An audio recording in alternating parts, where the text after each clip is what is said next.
Hello everyone, आप सब कैसे हैं। मैं उम्मीद करता हूं कि बहुत अच्छे होंगे और अपनी पढ़ाई को बहुत अच्छे से कर रहे होंगे। मैं Aakash Kumar Bhadana ICT virtual classroom में आपका बहुत बहुत स्वागत करता हूं मेरे प्यारे बच्चों। जैसा आपको पता है 6th क्लास है और 6th क्लास में हम लोग ज्योग्राफी को देख रहे हैं और पृथ्वी के प्रमुख परिमंडल पर हम लोग बात कर रहे थे। तो कल के लेक्चर के अंतर्गत हमने आपके महाद्वीपों के विषय में कुछ पढ़ा, फिर उसके बाद जो महासागर है हमने उनको पढ़ा और पृथ्वी को नीला ग्रह क्यों कहते हैं इसके विषय में पढ़ा और उत्तरी गोलार्ध दक्षिणी गोलार्ध को समझने का प्रयास किया। हमने विषुवतीय वृत्त, मैंने आपसे पूछा था कि 0 डिग्री कहाँ पर है, क्या उसका नाम है, क्योंकि मैं आपको ग्लोब की सारी पोजीशन जब मैंने आपको देशांतर पढ़ाए होंगे उस समय सारा क्लियर कर दिया होगा और कोई भी बच्चा ऐसा नहीं है जिसे मैंने चीजें अच्छे से नहीं समझाई हूँ। जब भी मैं ज्योग्राफी शुरू करता हूँ बीच में कुछ भी होता है तो मैं ग्लोब को एक्सप्लेन करने की कोशिश करता हूँ कि मैं आपको बेसिक चीजें जो भी हैं जो उसके आपके फंडामेंटल है मैं आपको समझा चुका हूँ। जैसे 0 डिग्री को आपका विषुवत रेखा कहते हैं, 23.5 में आपके उत्तरी गोलार्ध में कर्क रेखा होती है, दक्षिणी गोलार्ध में आपकी मकर रेखा होती है, अक्षांश रेखा ये है, देशांतर रेखा ये है और आपका इसको नॉर्थ पोल, इसको साउथ पोल कहते हैं, इसको उत्तरी गोलार्ध, इसको दक्षिणी गोलार्ध कहते हैं। ये सारी चीजें मैं सभी बच्चों को बहुत अच्छे से क्लियर कराता हूँ। क्लियर है, ताकि किसी प्रकार का कोई डाउट ना बन सके, कोई क्वेरी ना हो। ये सब चीज मैं सभी बच्चों को अच्छे से स्पष्ट कराता हूँ और मैं उम्मीद करता हूँ कि बच्चों ने अच्छा रिवीजन भी किया होगा, पढ़ा भी होगा। किसी बच्चे का अगर कोई डाउट, कोई क्वेरी है तो मेरे प्यारे बच्चा कोई भी मुझसे लाइव जुड़कर चैट के माध्यम से अपनी क्वेरी को, अपने क्वेश्चन को पूछ सकता है। चलिए ध्यान देंगे आप सबसे पहले सभी बच्चे। तो कल जितना हम लोग पढ़ चुके थे, कल सबसे पहले हमने जो है आपका इसके अंतर्गत हम महासागर जो हैं उनकी बेसिकली बात कर रहे थे कि किसको आप महासागर कहते हैं, महासागर है क्या, इन सभी को हम लोग देख रहे थे। महासागर क्या है? जलमंडल का मुख्य भाग है, ठीक। और कैसे हैं? एक दूसरे में आपस में जुड़े हुए होते हैं। जुड़े हुए कैसे होंगे? देखिए, आप अगर गौर करके देखोगे, ये वाला चित्र देखिए मैप, और मैं इसको अगर आपका सीधा कर दूं तो और अच्छे से आपको स्पष्ट होगा। अब देखिए, ये अटलांटिक है और ये क्या है? आपका पैसिफिक है और ये आपका इंडियन ओशन है। क्या इनकी कोई बाउंड्री लाइन दिखाई दे रही किसी महासागर के आपस में? नहीं, सब एक दूसरे से जुड़े हुए हैं। बताइए, है तो टोटल पानी ही, जल ही तो है, लेकिन हमने क्षेत्र विशेष में उनका नाम दिया है कि ये पैसिफिक ओशन है, ये अटलांटिक ओशन है, ये इंडियन ओशन है, ये साउथ पैसिफिक है, ये ईस्ट पैसिफिक है, ये साउथ चाइना सी है, ये अंटार्कटिक है, ये अंटार्कटिका है। ये तो हमने इनको नाम दिया है ताकि हम लोग जब पढ़ें तो हमें सुविधा रहे पढ़ने के अनुसार। क्लियर हो? क्या हो? हमको आपका सुविधा हो, हम इसीलिए हम इनका सबका नामकरण, ये सारी चीजें हम लोग इसमें करे हैं ताकि ये सारी चीजें बड़े अच्छे से स्पष्ट हो जाए और हमको अच्छे से समझ आए। क्लियर है? तो कितना क्या होता है कि सारे जो महासागर हैं वो आपस में कैसे होते हैं? जुड़े होते हैं। क्लियर है? और कह रहे महासागर हमेशा गतिशील हैं। गतिशील का मतलब है जो उनमें जल है उनमें हमेशा मूवमेंट होता रहता है। आप देखते हैं ज्वार भाटा आती है, महासागरीय ड्रिफ्ट चलती हैं, कॉन्टिनेंटल प्रवाह है, ये सारी चीजें इसके अंतर्गत होती रहती हैं। क्लियर है?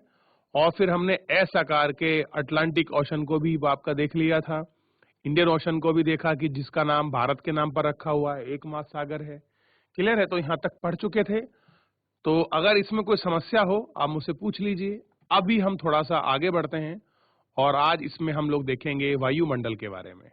क्लियर है? तो वायुमंडल को पढ़ेंगे, लेकिन इस बार थोड़ा सा कुछ अलग है। कोई बच्चा किसी भी स्कूल से खड़ा हो और माइक ले और चैप्टर को पढ़ना शुरू करे। कोई भी बच्चा किसी स्कूल से वायुमंडल को पढ़े। जीआईसी भागलपुर मां, शाबाश, माइक ले लो बेटा, बहुत अच्छे, माइक ले लें आप।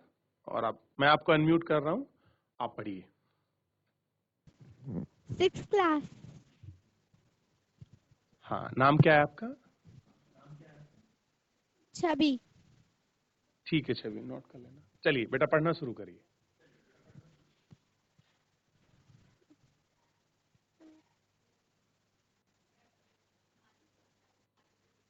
हमारी पृथ्वी चारों ओर से गैस की एक परत से घिरी हुई है जिसे वायुमंडल कहा जाता है। वायु की यह पतली परत इस ग्रह का महत्वपूर्ण एक एवं अटूट भाग है।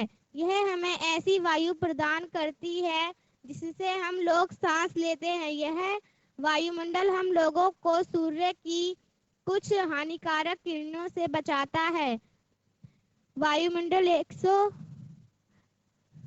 1600 किमी की ऊंचाई तक फैला है। वायुमंडल को उसके घटकों, तापमान तथा अन्य के आधार पर 5 परतों से बांटा जाता है। इस परतों को पृथ्वी की सतह पर शुरू करते हुए क्षोभमंडल, समतापमंडल, मध्यमंडल, आयनमंडल तथा बहिर्मंडल कहा जाता है। वायुमंडल मुख्यतः ऑक्सीजन एवं नाइट्रोजन का बना है, जो कि साफ तथा शुष्क हवा का 99% भाग है। आयतन के अनुसार नाइट्रोजन 78%, ऑक्सीजन 21% तथा दूसरी गैसें जैसे कार्बन डाइऑक्साइड, ऑक्सीजन इत्यादि की मात्रा 1% है। ऑक्सीजन सांस लेने के लिए आवश्यक है, जबकि नाइट्रोजन प्राणियों की वृद्धि के लिए आवश्यक है। कार्बन डाइऑक्साइड यद्यपि बहुत कम मात्रा में है, लेकिन यह पृथ्वी के द्वारा छोड़ी गई ऊष्मा को अवशोषित करती है, जिससे पृथ्वी गर्म रहती है। यह पौधों की वृद्धि के लिए भी आवश्यक है। ऊंचाई के साथ वायुमंडल के घनत्व से विभिन्नता आती है। यह घनत्व समुद्री तल पर सबसे अधिक होता है तथा जैसे जैसे हम ऊपर की ओर जाते हैं, यह तेजी के साथ घटना जाता है। आप जानते हैं कि पहाड़ों पर पर्वतारोहियों को हवा के घनत्व में कमी होने के कारण सांस लेने में कठिनाइयां होती हैं। ऊंचाइयों पर सांस लेने के लिए उन्हें अपने साथ ऑक्सीजन सिलेंडर लेकर जाना पड़ता है। जैसे हम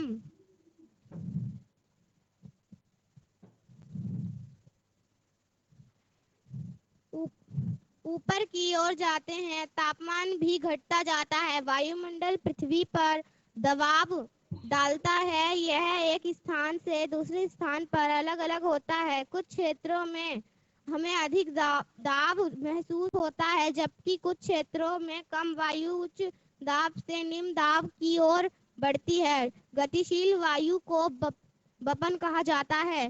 जीवमंडल। बस शाबाश बेटे, आप बैठ जाइए। धन्यवाद आपका। चलिए थोड़ा समझने का प्रयास करें। वेलकम, और बहुत धन्यवाद, बहुत अच्छा पढ़ा आपने बेटा। चलिए थोड़ा सा ध्यान देते हैं और कुछ पढ़ते हैं। अब देखिए, सबसे पहले बात कर रहे हैं हम आपका वायुमंडल की। तो अगर मैं आपसे पूछ लूं कि वायुमंडल है कहाँ, तो आप कहेंगे सर हमारे पृथ्वी के चारों तरफ जो है वो वायुमंडल है। बिल्कुल सही बात है। क्या वायुमंडल हमको दिखाई देता है? दृश्य है या अदृश्य? दृश्य मतलब जिन चीजों को हम लोग देख सकते हैं, जैसे आपके सामने किताब, मेज, कुर्सी इत्यादि चीजें हैं, आप जिन्हें देख पाए, पेड़ पौधों को। अदृश्य जिन्हें हम देख नहीं सकते, केवल हम महसूस कर सकते हैं। जैसे हवा है, हम उसको महसूस करते हैं। अगर हाँ धूल भरी आंधी होगी, उसमें डस्ट पार्टिकल होंगे, तो शायद हम उनको देख भी सकते हैं, लेकिन बेसिकली हम वायुमंडल को महसूस करते हैं। जो हमारे ज्योग्राफर हैं, उन्होंने उसका अध्ययन किया है, तो कह रहे हैं कि हमारे पृथ्वी के चारों तरफ क्या मिलता है? गैस की पतली परत घिरी है। तो अगर आपसे पूछ ले वायुमंडल कहाँ है, तो पृथ्वी के चारों तरफ है। तो पहला स्टेप आपको ये क्लियर होना चाहिए, क्या है? पृथ्वी के चारों तरफ है। दूसरा, और कह रहे ये इस ग्रह का क्या है? अटूट एवं महत्वपूर्ण भाग है। अटूट और महत्वपूर्ण भाग क्यों है? क्योंकि जितने भी आपके ग्रह हैं, 8 ग्रह हैं कि 9 ग्रह हैं? तो 8 ग्रह हैं आपके, और आप उनको देखोगे तो वायुमंडल जो है वो किस पर है? केवल पृथ्वी पर है। और इसीलिए वायुमंडल होने की वजह से ही क्या है? पृथ्वी पर जीवन संभव है। जीवन संभव है यानी कि जीव जंतुओं की उत्पत्ति भी संभव है। अगर जब तक आपका वायुमंडल रहेगा तो हम भी जीवित रहेंगे, पेड़ पौधे रहेंगे, क्लियर है, जीव जंतु रहेंगे। तो ये जो एक बैलेंस है वो बना रहेगा। किसकी वजह से? वायुमंडल की वजह से। एक क्वेश्चन आप लोग सब नोट करके लिखिए कि पृथ्वी पर वायुमंडल होने का क्या कारण है? कौन बच्चा आंसर देगा?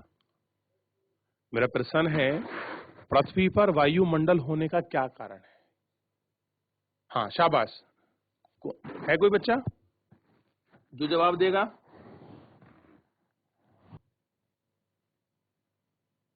बताइए बेटे। जीएससी भागलपुर में कोई और बच्चा किसी स्कूल से जो बताए क्या कारण है कि पृथ्वी पर ही वायुमंडल है और ग्रहों पर नहीं है? शाबाश।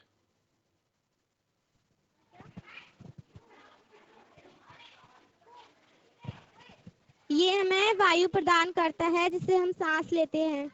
नहीं, ये तो बिल्कुल आपकी सही बात है, लेकिन मेरा प्रश्न कुछ अलग है, ध्यान दो। मेरा प्रश्न है कि पृथ्वी पर ही क्यों वायुमंडल है? देखिए, ये तो वायुमंडल है, हम सांस ले रहे हो तो अच्छी बात है, आपका बिल्कुल सही है आंसर। मेरा प्रश्न दूसरा है। मेरा प्रश्न है, पृथ्वी पर ही क्यों आपका वायुमंडल है? कोई आपसे ये क्वेश्चन भी तो पूछ सकता है ना?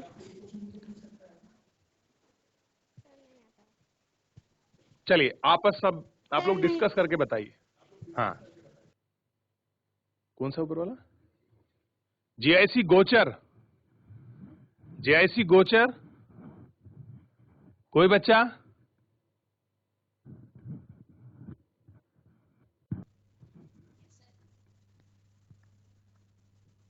गुड मॉर्निंग क्या सर। नाम है आपका?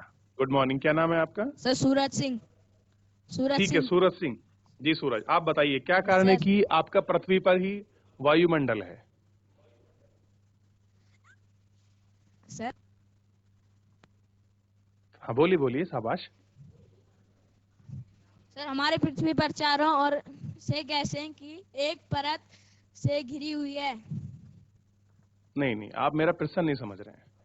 मेरा प्रश्न है कि क्या कारण है, वो कौन से रीजन है, कौन सा फैक्टर है, क्या कारण है कि पृथ्वी पर ही वायुमंडल है?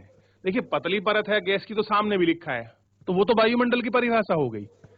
मैं कह रहा हूं पृथ्वी पर वायुमंडल क्यों है?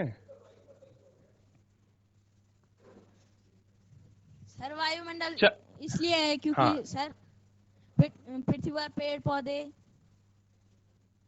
नहीं वो भी सही है। चलिए, आप सही पकड़ रहे हैं, कुछ कुछ नोट करके लिखिए सभी बच्चे। बैठ जाइए, शाबाश सूरज, आपने बाइक लिया, ये बहुत बड़ी बात है, अच्छी बात है। लिखिए, नोट करके लिखें, और इंपॉर्टेंट हो सकता है कभी याद रखिए।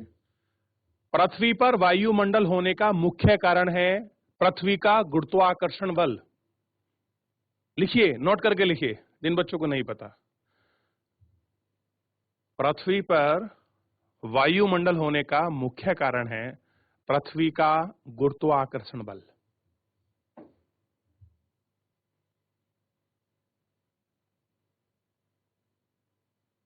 लिख लिया? चलिए, शाबाश।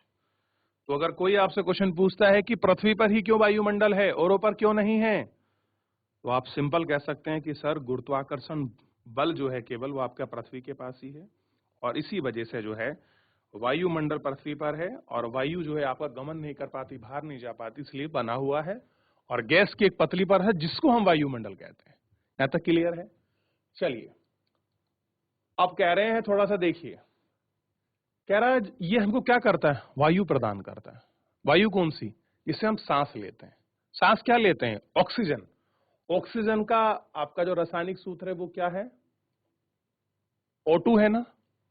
ऑक्सीजन कह लीजिए, O2 कह लीजिए, तो O2 हम लेते हैं और CO2 हम लोग आपका रिलीज करता है, कार्बन डाइऑक्साइड। अब देखिए, वायु प्रदान करता है। अब देखिए, सूर्य से आने वाली हानिकारक किरणों को बचाता है। हानिकारक किरणें क्या होंगी भाई? प्रकाश तो हम तक पहुंच रहा है, हानिकारक कैसे हुई? तो बेसिकली जिस तरह से सूर्य का जो प्रकाश हमको आता है, अगर वो पूरा डायरेक्ट हमारे पास पड़ जाए, क्लियर है, तो शायद पृथ्वी का टेम्परेचर बहुत ज्यादा हो जाएगा, और ज्यादा हो जाएगा तो शायद हमारे लिए, पेड़ पौधों के लिए, जीव जंतुओं के लिए, जो है कि वनस्पति हैं, जीव हैं, इंसेक्ट वगैरह हैं, जो आपके छोटे मोटे कीड़े मकोड़े हैं, शायद वो सहन ना कर पाए। इसीलिए आप अगर देखेंगे, आपने पढ़ा होगा, ये है आपका समताप मंडल। ध्यान दे सभी बच्चे, मैं रेड कलर से दिखाना चाहूंगा आपको। ये है हमारा समताप मंडल, देख रहे हैं? ये समताप मंडल में यहां एक लेयर होती है जिसको बोलते हैं हम लोग ओजोन परत। कौन सी परत होती है? ओजोन परत। तो जब भी सूर्य का प्रकाश पृथ्वी पर आता है तो वो क्या आता है? ओजोन परत से फिल्टर होकर, यानी कि छनकर हमके पहुंचता है। और ओजोन परत क्या करती है? हानिकारक किरणों को जो आपके वापस कर देती है, उनको मोड़ देती है। ठीक, तो ये कारण है कि इसी वायुमंडल की वजह से, और वायुमंडल में आपका समताप मंडल में आपका ओजोन परत होने की वजह से हम लोगों को सूर्य की जो हानिकारक किरणें हैं वो हमको नहीं मिलती। क्लियर है? शायद अगर हानिकारक किरणें आने लगे तो हमको स्किन कैंसर हो जाए, न जाने कितनी डिजीज हो जाए, बहुत सारी ऐसी पेड़ पौधे वनस्पति शायद वो खत्म हो जाएं। तो ऐसी चीजें आपकी पनपती हैं और देखने के लिए मिलती हैं। चलिए आगे बढ़ते हैं। तो इतना हमें क्लियर हुआ कि आप किस तरह से रक्षा करते हैं हानिकारक किरणों का। अब इसकी बात कर रहे हैं ऊंचाई की, कि कितना मिलता है? 1600 किलोमीटर, यानी कि 1600 किलोमीटर।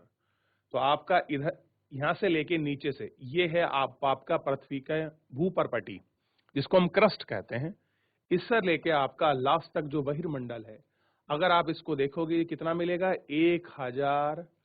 1600 किलोमीटर तक ये आपको दिखाई देगा। क्लियर है? ये इसकी आपका वायुमंडल का आपका ऊंचाई है। आगे बढ़ते हैं और कह रहे हैं कि वायुमंडल को 5 परतों में बांटा गया है। 5 परत कौन कौन सी हो सकती हैं? आपके सामने है। जैसे सबसे पहली परत देखिए, क्षोभ मंडल। अगर प्रश्न बन जाए कि जो वायुमंडल की 5 परतें हैं, पृथ्वी के निकटतम कौन सी परत है, तो आंसर होगा आपका क्षोभ मंडल ऐसी है जो पृथ्वी के निकटतम परत है। दूसरे क्वेश्चन में अगर आपसे पूछूं, देखिए बच्चों लिखते चलिए, अगर आपको नहीं पता है, जानते हैं तो बढ़िया बात है, नहीं है तो आप लिखते चलिए। दूसरा क्वेश्चन इसमें है कि मौसम संबंधित घटनाएं किस परत में होती हैं, किस मंडल में होती हैं, तो आप कहेंगे क्षोभ मंडल में होती है। कहां होती है? क्षोभ मंडल में होती है। ठीक है, ये समताप मंडल है, एयरप्लेन वगैरह यहां उड़ते हैं। समताप मंडल, मध्य मंडल में अगर कोई उल्कापिंड आपका प्रवेश करता है तो जलने लगता है, ये मध्य मंडल है। अयान मंडल और मध्य मंडल के बीच में जो है आपके बहुत सारी चीजें होती हैं। आपका बहिर्मंडल के बाहर आपका जो सैटेलाइट्स वगैरह हैं वो उनको छोड़ा जाता है। तो ये एक जनरल हम रूप में आपका पढ़ रहे हैं। चलिए बात करते हैं वायुमंडल की। अब अगर आप वायुमंडल को गौर करके देखेंगे तो आपको समझ आएगा कि वायुमंडल में मुख्यतः 2 ही गैस हैं, एक ऑक्सीजन, दूसरी नाइट्रोजन। चलो ऑक्सीजन तो हम लोग ग्रहण करते हैं, नाइट्रोजन कौन लेता है? तो नाइट्रोजन लेते हैं पौधे। तो क्या पौधे आपका सीधा नाइट्रोजन को ले लेते हैं? नहीं, तो पौधे सीधा नाइट्रोजन नहीं लेते। ठीक, आप थोड़ा इसका अगर साइंस में पढ़ोगे तो आपको लगेगा कि नाइट्रोजन का वो आपका नाइट्रेट बनाते हैं, ठीक है, और फिर उसकी आपके जड़ों में जाता है और जड़ों से फिर वो आपका अपना भोजन बनाने में या अपने पोषक तत्वों के रूप में उसको हेल्पफुल करते हैं। तो कह रहे हैं ये कैसी हवा है? साफ और शुष्क है। शुष्क का मतलब है ड्राई है, इनमें परसेंटेज नहीं है पानी का। क्लियर है? और कह रहे हैं कि 99% भाग है कैसा? साफ का और ड्राई का। और आयतन के अनुसार देखें, क्षेत्रफल में, यानी कि इतने बड़े वायुमंडल में सबसे बड़ा भाग किसका है? तो आप पाएंगे सबसे ज्यादा हमारे वायुमंडल में मिलती है नाइट्रोजन पहले नंबर पर, दूसरे नंबर पर मिलती है ऑक्सीजन, कार्बन डाइऑक्साइड आपका 0.03% आपको मिल जाएगा का। उसके बाद बची ऑर्गन गैस है। ये ऑर्गन बेसिकली आपके जो बल्ब हैं, ट्यूबलाइट वगैरह, इनमें यूज कर लेते हैं क्योंकि इनके साथ कोई रिएक्टिव नहीं होता।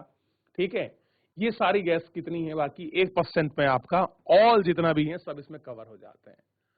अब कह रहे हैं कि नाइट्रोजन क्या होता है? प्राणियों की आपके वृद्धि के लिए आवश्यक है। और देखिए जो हम लोग कार्बन डाइऑक्साइड छोड़ते हैं ना, पौधे उसको ग्रहण करते हैं, यानी कि हमारे द्वारा छोड़ी गई कार्बन डाइऑक्साइड पौधे उसको मतलब उसको सोख लेते हैं।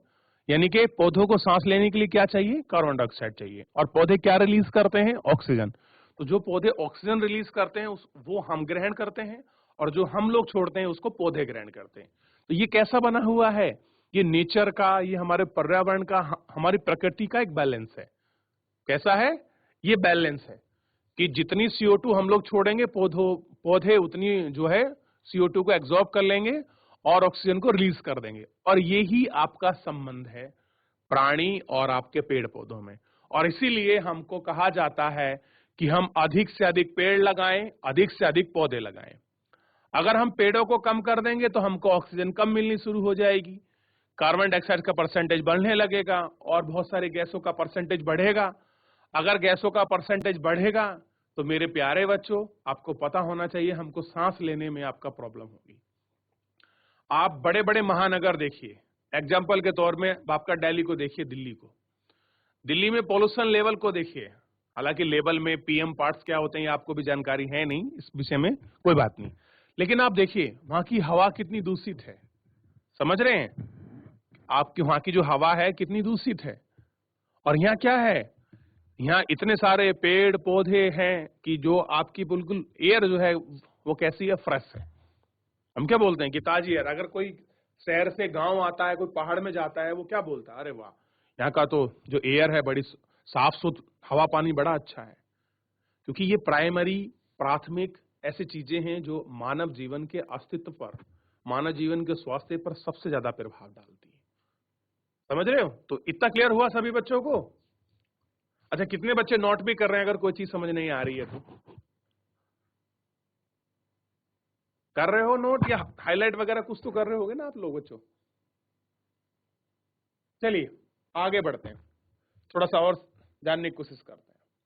कह रहे हैं कि जिससे हमारी पृथ्वी गर्म होती है और पौधों की वृद्धि के लिए आवश्यक होती है। अब अगर सब कुछ, अगर पूरा आपका ठंडा ही हो जाएगा, सब कुछ ठंडा रहेगा, तो आपकी ग्रोथ नहीं होगी। यानी कि नेचर को बढ़ने के लिए, पेड़ पौधों जीव जंतु को बढ़ने के लिए ठंडा गर्म दोनों की आवश्यकता होती है। आगे कह रहे हैं कि ऊंचाई के साथ वायुमंडल की घनत्व में जो है आपका विभिन्नता आती। घनत्व का मतलब है डेंसिटी से। कैसी डेंसिटी? एक तरफ स्थल है और एक तरफ आपका लैंड है। ये देखिए, ये इसका बेस्ट एग्जांपल है मेरे आपको समझाने के लिए। जो कहना चाह रहा मैं आपको यहां समझा पाऊं, थोड़ा सा ध्यान दें सभी बच्चे। अब ये देखिए आप, ये हुआ आपका वायुमंडल हो गया ऊपर। ये आपका कोई वाटर बॉडी है, मान लीजिए कोई समुद्र है, कोई तालाब है, कोई नदी है। ये आपका स्थल मंडल है। यहाँ पर्वत, पहाड़, पेड़ पौधे, मकान वगैरह ये सब बना हुआ है। जैसे ही आपका दिन निकलता है और आपका सन की जो आपकी रोशनी है, जो किरणें हैं, वो दोनों जगह पड़ेंगी। लैंड पर भी पड़ेंगी और सरफेस यानी कि जो आपका ये स्तर है जमीन का उसके ऊपर पड़ेंगी, और जो आपका समुद्र है या नदी है उस पर भी पड़ेंगी। तो जो आपका कंडेंसेशन है, क्लियर है, वेटर जो होगा, अब सूर्य की किरणें कहां पड़ रही हैं? जल के ऊपर। तो जल क्या होगा? वाष्पित होकर उड़ जाएगा ऊपर। क्लियर है? और लैंड पर भी पड़ेगा। तो अगर जहां पर जितना हो सकता है वो उतनी मात्रा में जल वाष्प बनेगी। अगर हम स्थल की और जल की तुलना करें तो जल में सबसे ज्यादा वाष्प बनेगी। वाष्प बनेगी तो हवा के साथ कहां उड़ेगी? ऊपर उड़ेगी। तो अगर स्थल और जल के ऊपर का वायुमंडल को अगर हम लोग अध्ययन करेंगे तो हमें जल के ऊपर में जो वहां का वायुमंडल है उसमें डेंसिटी, घनत्व दिखाई देगा। क्या दिखाई देगा? घनत्व। जैसे जैसे हम ऊपर की तरफ बढ़ते चले जाएंगे, यानी कि जितनी डिस्टेंस होती चली जाएगी, ये घनत्व उतना कम होता चला जाएगा। एग्जाम्पल के रूप में देखिए, जो मैंने आपको क्षोभ मंडल दिखाया है आपकी बुक में होगा, और मैंने आपको सबसे पहले क्वेश्चन क्या बताया था कि क्षोभ मंडल में ही आपकी मौसमी क्रिया होती है। यानी कि जितनी भी बारिश वगैरह है ये लगभग 35 किलोमीटर या 8 किलोमीटर के अंदर तक हो जाती है। क्षोभ मंडल मैक्सिमम 35 हो सकता है, तो वहां तक क्या हो सकती है? आपकी बारिश वगैरह हो जाती है, उसके ऊपर कुछ नहीं मिलता फिर। तो जितनी भी मौसमी घटनाएं, तूफान का आना, बारिश का होना, हिमपात का होना, ये सारी चीजें इसी क्षोभ मंडल में आपके हो जाती हैं। क्लियर है? इतना ध्यान रहेगा आपको। चलिए आगे बढ़ते हैं।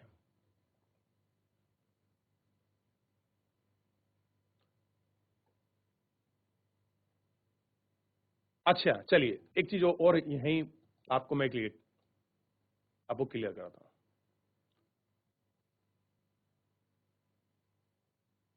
अब मेरा क्वेश्चन है इसी में आया कि ऊपर की ओर जाने पर तापमान घटता है। कौन बच्चा बताएगा कि ऊपर की तरफ जाने से तापमान क्यों घट रहा है? चलिए, है कोई बच्चा? शाबाश।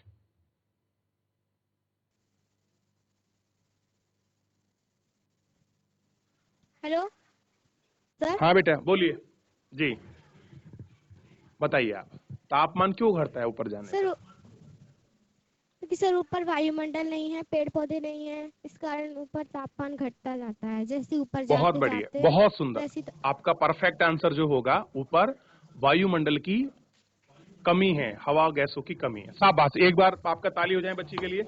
बहुत बढ़िया, बहुत सुंदर, ताली बजाइए सही बच्चे, बहुत अच्छे। इसी तरह से देखिए, आप जितना पढ़ेंगे, अगर आपको कोई क्वेश्चन करता है, जैसे मैं हाईलाइट करता चलता हूं, तो उसका रीजन है। शाबाश, ताकि आपको पता रहे।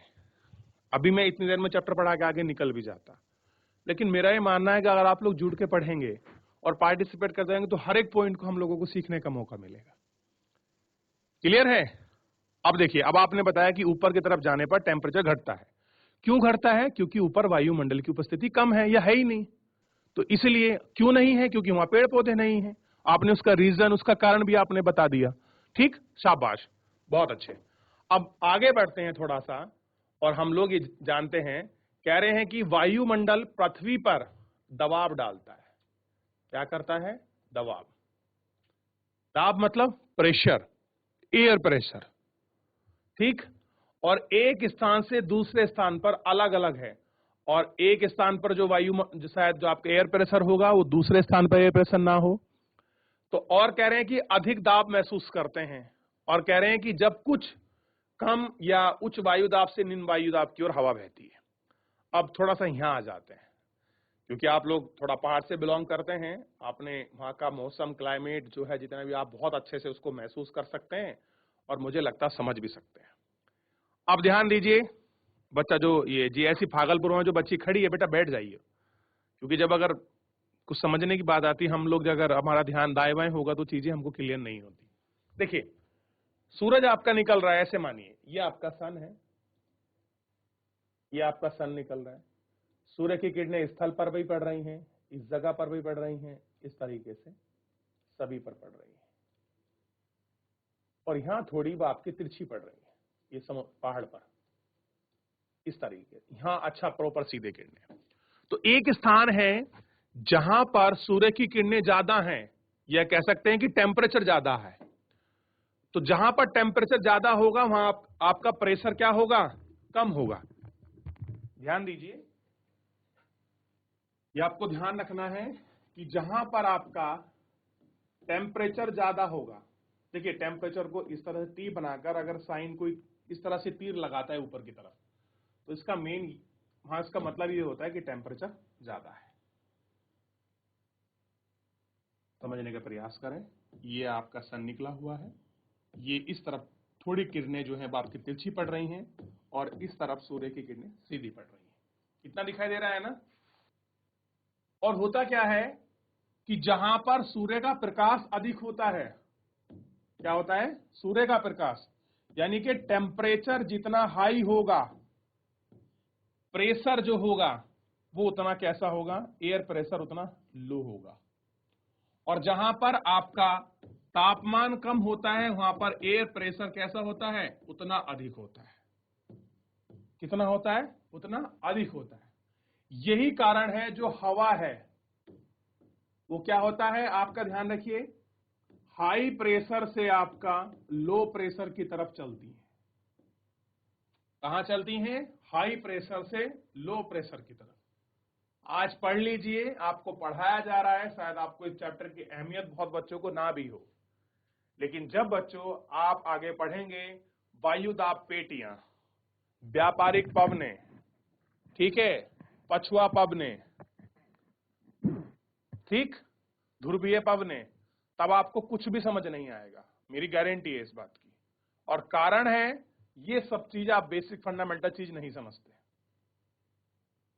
अगर कोई आपके घर में आपका बड़ा भाई अगर तैयारी कर रहा हो ना किसी कंपटीशन की, तो आप उनसे ये वाला क्वेश्चन पूछिएगा,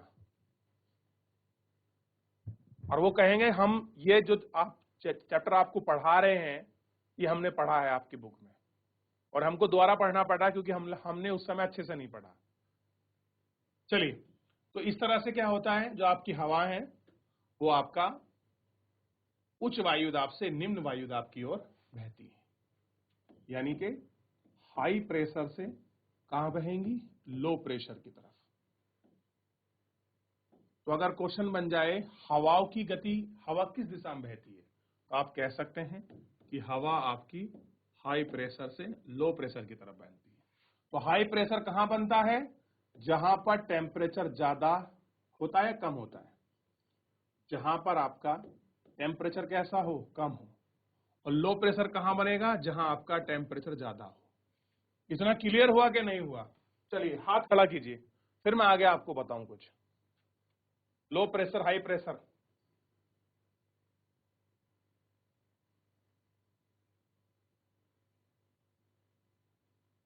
हुआ क्लियर? कितने बच्चों को हुआ? हाथ खड़ा करना। हाई प्रेशर लो प्रेशर का एक बच्चे को। जेएसी गोचर में एक बच्चा, जेएसी भागलपुर में पीछे बैठी 2 बच्चियां, 3 4, क्लियर हो गया? और बच्चे आते हैं, शाबाश। तो कल बात करेंगे इसमें हम लोग कि हाई प्रेशर लो प्रेशर कैसे बनता है, और सूर्य का, बैठ जाइए हाथ नीचे कर लें आप लोग, और जो सूर्य है, जो सन है, उसकी जो प्रकाश है, उसकी वजह से हाई प्रेशर लो प्रेशर कैसे हो रहा है, इसको हम लोग आपका नेक्स्ट लेक्चर में जानेंगे। तो फिलहाल आज हम लोग इतना ही कंटिन्यू करते हैं, और कल हम जीव मंडल के बारे में इसको और अच्छे से गौर करके हम इसमें आपका जीव मंडल को पढ़ेंगे। क्लियर है? कोशिश हमारी यही रहेगी कि इस तरह से हम लोग पढ़ें, समझने का प्रयास करें। तो मेरे प्यारे बच्चों, फिलहाल आज का इस लेक्चर में इतना ही। मैं उम्मीद करता हूं कि मेरे प्यारे बच्चों आप सब लोग लेक्चर को घर जाके एक बार जरूर रिवीजन करेंगे और पढ़ेंगे। कोई डाउट बनता है तो आप मुझसे जरूर पूछेंगे। फिलहाल आज के लिए इतना ही, धन्यवाद।